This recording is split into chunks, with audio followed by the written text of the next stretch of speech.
No, this is not a video about the current situation worldwide. This is a video about my thoughts on the movie Quarantine, which is a movie from 2008. But anyway, hello everybody and welcome to the channel. My name is Plami, and in this episode of Plami's Thoughts On, I'm gonna be sharing my thoughts on a movie that I actually like quite a lot called Quarantine. And what better time to talk about this movie than right now? I mean, I guess it would have been better to talk about the movie like 2 or 3 months ago, which is when I was originally planning to do so, but it's just for the last few months I've been trying to figure out, and actually should I say this whole year, from the beginning of the year, I've been trying to figure out exactly how I want to do my channel and what kind of videos to do on my channel, so I consider doing this as a review on my blog, which sometimes I use, sometimes I don't, but I've decided to do it as a video. And this movie, I'm gonna first give a little information about it, like, for example, the fact that this is a remake of a Spanish movie called Rec, which has, I think, 4 sequels.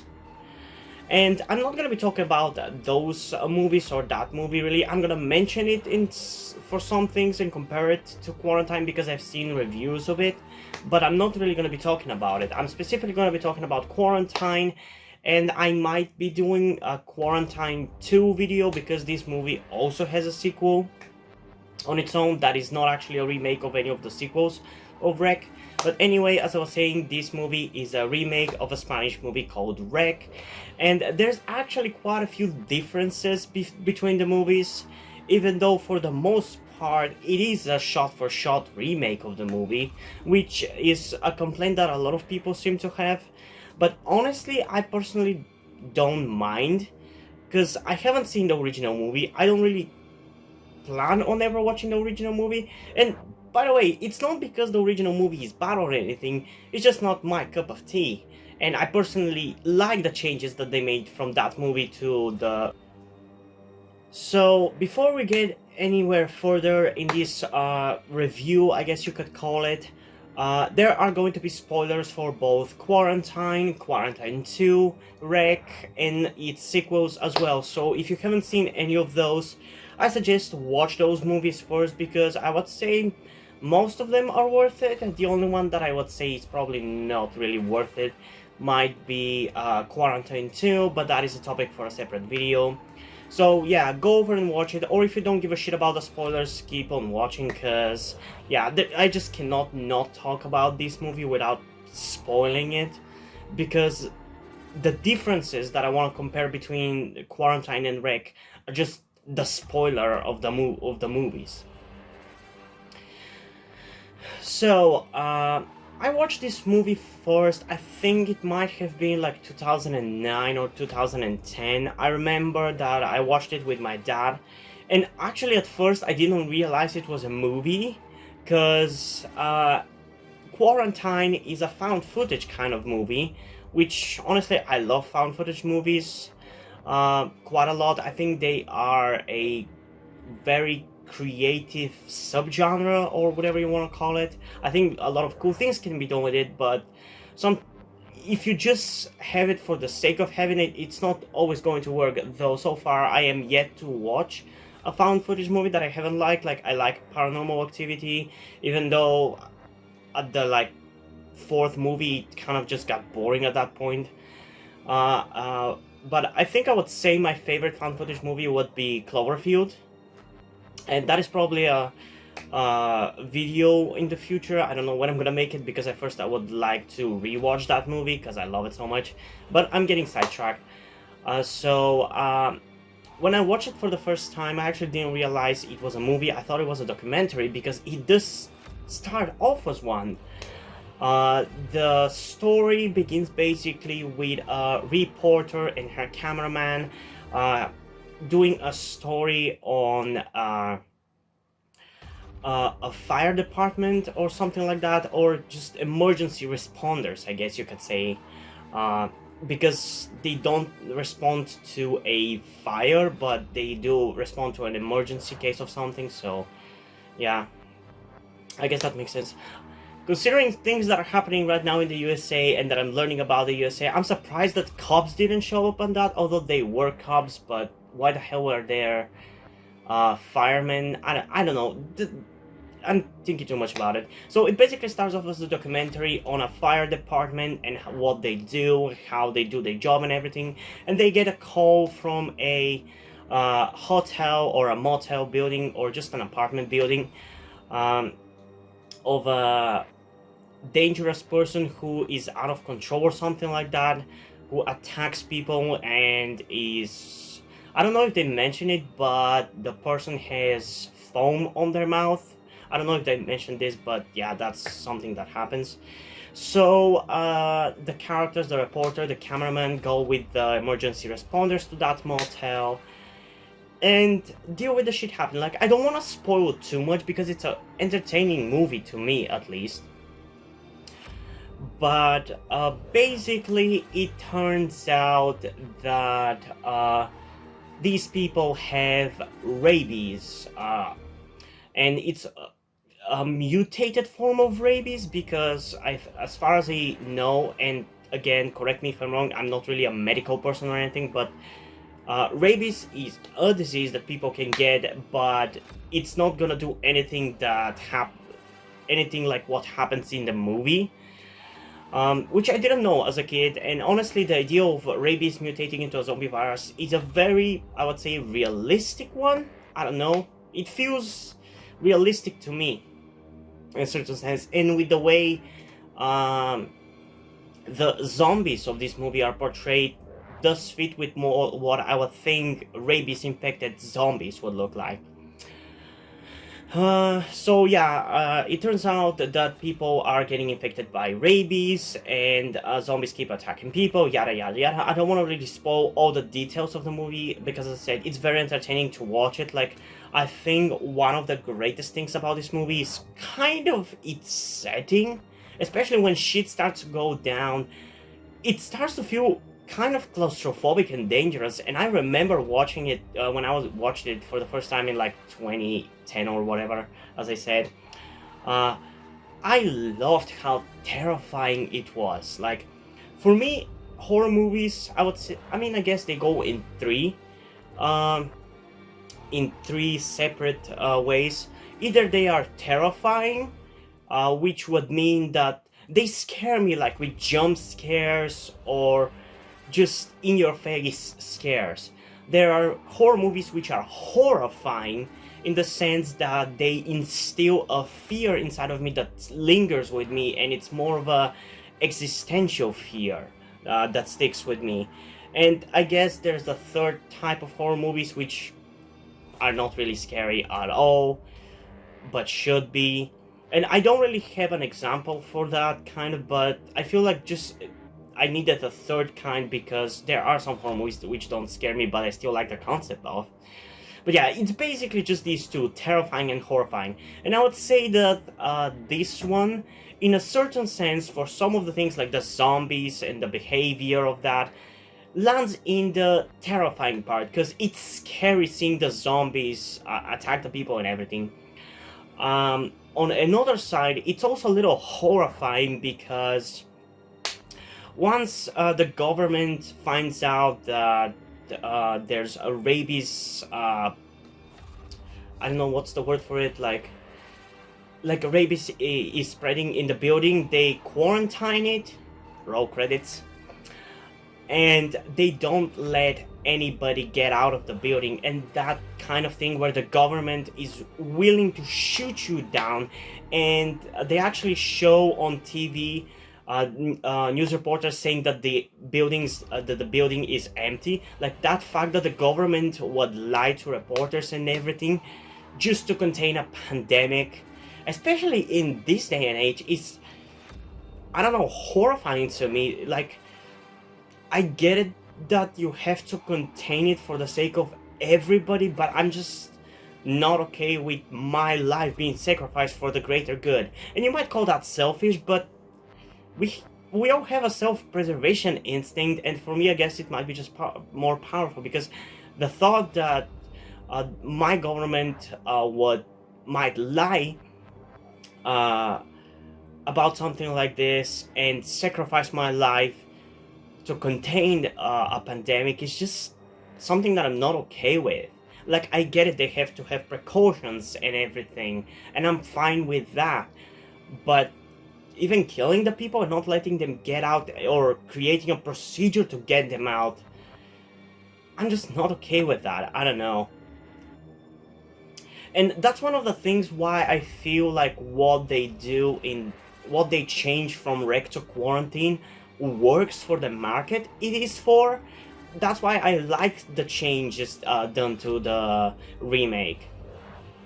Because in the original, and again, if you don't want to be spoiled about it, because a lot of people say that Rec is a better movie, just skip a little bit forward and just keep, or if you don't give a shit, just keep watching. But basically in Rec, from what I know, because I personally haven't watched the movie, the cause is religious, actually, how to say it, virally transmitted demon disease. I think that's the best way to explain it, because it's basically a virally transmitted demon possession, because it's not really a science-based thing, it's more of a religion-based thing. And I get why people enjoy that movie for the religious symbolism and everything, and I understand what the creator of that movie and that story were going for. But honestly, as an atheist, I just cannot see myself really enjoying a movie like that to the same amount that I enjoyed Quarantine. That's why, even though I might agree that Rec is a better movie, a better made one, better written, and all that jazz, Quarantine is just a better movie for me, I feel like, because I'm more of a science-based person, and a science-based reason for the zombies works with me much better than a religious-based one, because I just don't believe in religion. To me, that's stupid. But yeah, that's basically what it is. And again, I'm not gonna talk much about it, but one thing I know is that the creator of the original movie Rec has complained about the changes made to Quarantine, like the removal of the religious symbolism. But to me personally, I think for the American market, it works better to be a science-based reason, not a religious-based one. Because, and by the way, that opinion has changed a little bit nowadays, but let me finish what I was trying to say. Because I feel like in America, a lot of the religious people might get triggered by that, because American religious people are, for some reason, for lack of a better word, snowflakes, and yet they call us snowflakes. And they might get triggered about it, and I feel like, because I thought that America was a more of a science-based country that didn't care about religion, it was based on science, facts, logic, and yada yada yada. I used to think, and I still kind of do, I think that science-based reasons for the zombie virus would just appeal to people more, and that might be the case. I don't know. I can't say for sure, because from what I've seen about this movie, it was only like a moderate success. Like, it wasn't a failure, but it only made like 4 times its budget. Its budget is around 10 million, and it made like 40 million, which is not bad, but it's not blockbuster hit or anything, which is fine. Horror movies tend to be a small budgeted, but also earn a decent amount, so it made its money back like quite a lot.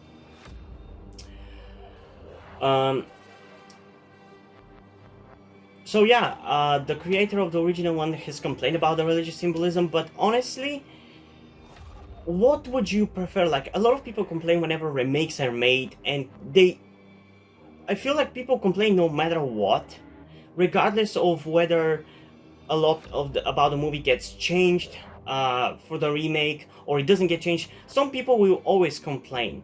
For me personally, I'd rather change it for the better. Like, see what didn't work in the original, see what worked, remove the things that don't work, and if you're doing it for a different market, do things that would appeal to that market. Like, that's how you do a remake. Like, for example, another zombie movie off the top of my head that I know is supposed to get a remake, but I don't know when they're gonna do a remake, is Train to Busan, which is another good movie, which I will be doing a video about at some point, but we'll see when. I'm just going right now by the list that I have for the movies that I watched since 2017, because in 2017 I started watching movies again pretty frequently, although in the last like year and a half since I started my YouTube channel I haven't done it as much, but still.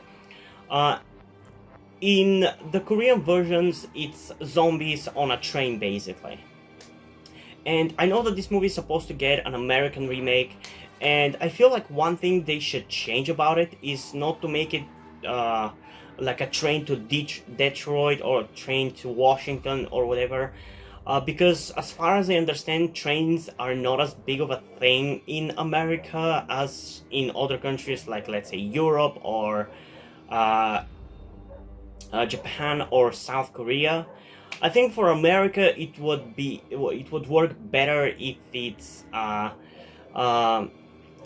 plane to somewhere else, because planes are a big thing from about America. Like most people in America would usually take a plane to somewhere rather than a train or a car, or at least that's how that's what I've been taught and what I've seen from videos and learned from people.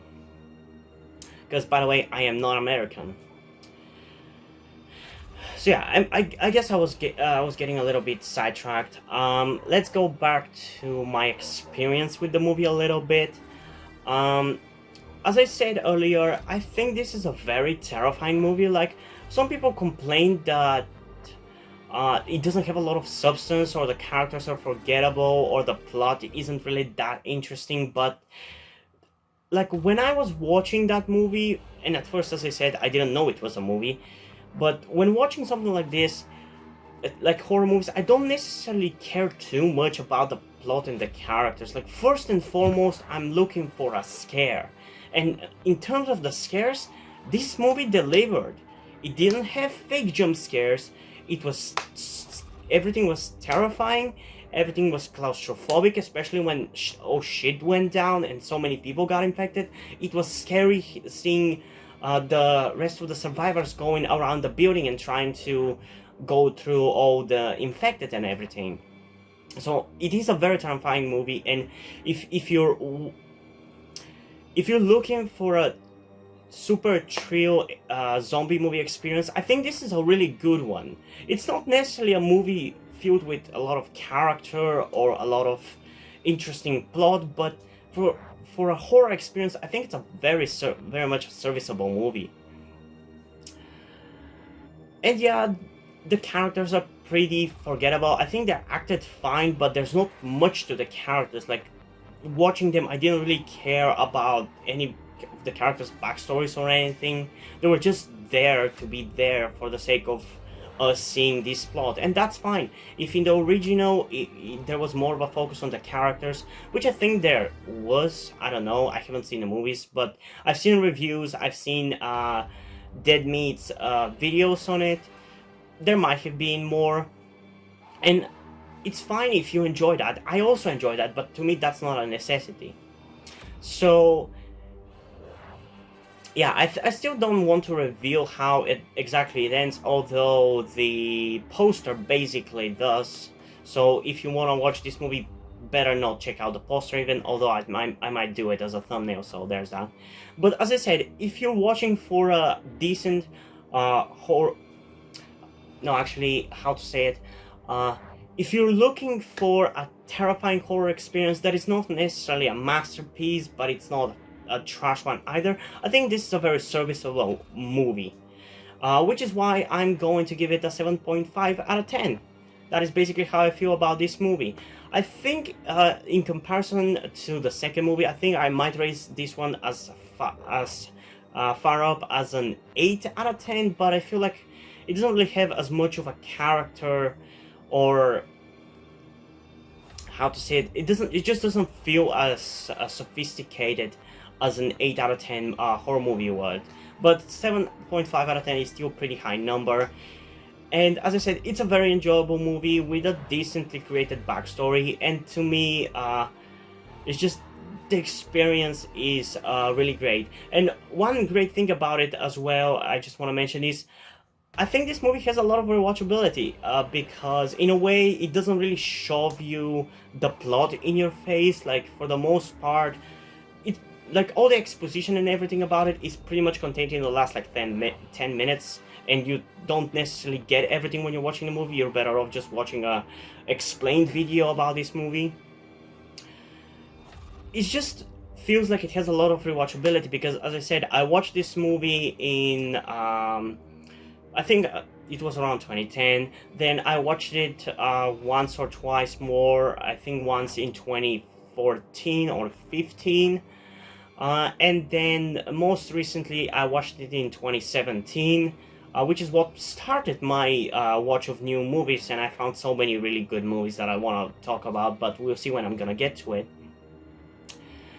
And I honestly would still watch it right now. It's that much of an entertaining movie to watch. Like the experience of seeing all the events from the beginning to end are pretty entertaining, especially when shit starts to go down. Like at first it might be a little bit boring with all the stuff at the fire department or whatever, but once we get into it, it's so entertaining until the end, I would say. So I think that's pretty much it. I might have missed some things about this movie that I wanted to say, but oh well, you can't say everything. And I think I've done a decent job telling you why you should watch this movie, so yeah, go and watch this movie. And yeah, hope you guys enjoyed this video. If you did, leave a like and subscribe. Also, check out the links in the description to my Twitter if you want to follow me there, and to my Wattpad, where I post my stories, because in addition to doing all these videos on my channel, I'm also a writer. And if you end up enjoying my stories over on Wattpad, or you simply enjoy my videos, you can head over to Patreon, where you can pledge your support and help get the channel going and help support me so I can keep writing the stories you enjoy and doing the videos you enjoy. But still, if you don't want to do it, that's completely fine. You can still help me out in other ways, like liking this video, subscribing, and especially sharing this video with somebody who you think might enjoy it. And I think that's pretty much it for this video, so hopefully I'm gonna see you in the next one, in which I'm most likely gonna be talking about Quarantine 2. Bye!